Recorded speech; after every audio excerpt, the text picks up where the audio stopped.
in the land of grills.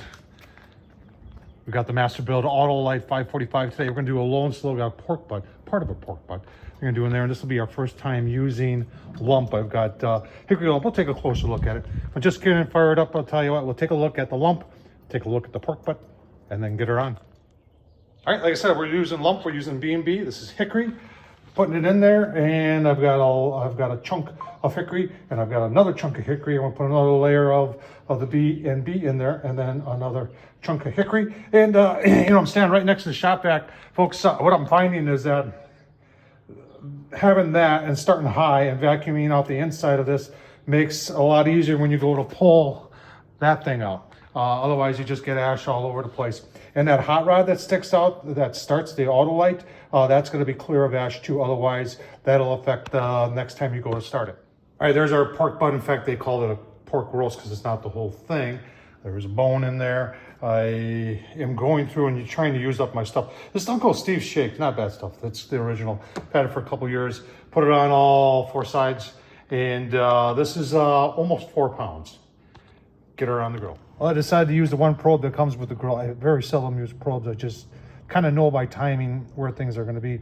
But using the probe, 205 is our suggested temperature for pulled pork. And it could be lower, could be higher when we start getting to that point. I'll be testing it. 47 right now. Give you a look at the setup here. Beautiful day here. It's going to get in the 50s. A little cold last night, down in the 30s. But spring in Wisconsin. Nice smoke rolling. Keep on going. Give you a look. See, I do have, you know, smoke likes to stick to cold, damp meat. So we'll give her spritz about every hour. All right, coming up on 3 hours. The red shows the temp inside, and it, like I said, the Masterbuilt does a really good job. Now, I did put the probe in, and that shows our temps right now in the 140-ish mark. You can see the other probes there are saying 388. So I've got other probes that I think came with that guy right there. And they all look exactly, the plugs, everything looks exactly the same. Well, when I plugged them in, they all read 388 right off the bat. And the only probe that worked was the one probe that came with the grill. And you can see it's 139 right now. So can you use other probes? I don't think so. I think you gotta use the one that comes with the Masterbuilt itself. Let's take a quick look at the pork. Now, I did make a mistake when I put them on, is that, you know, we know that that's going to be hotter over here because that's where the firebox is.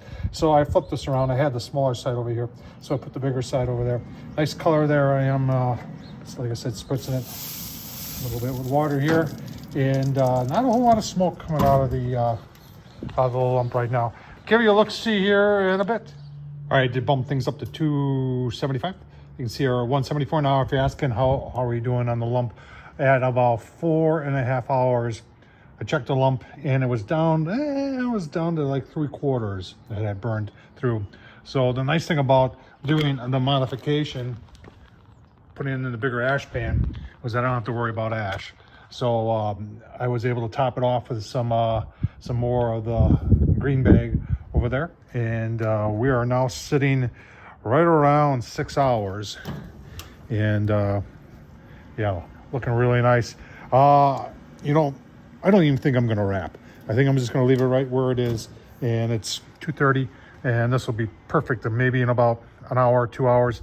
See, we're just working our way out of the stall there, and give you a look see toward the end. All right, so after almost where are we at here? 7 hours.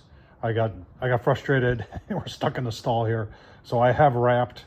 You can see we're at 178, and I turned temperature up to 300. I did put some more lump in there. This thing, I tell you what, if you got a leftover lump you want to get rid of, this thing burns lump like crazy.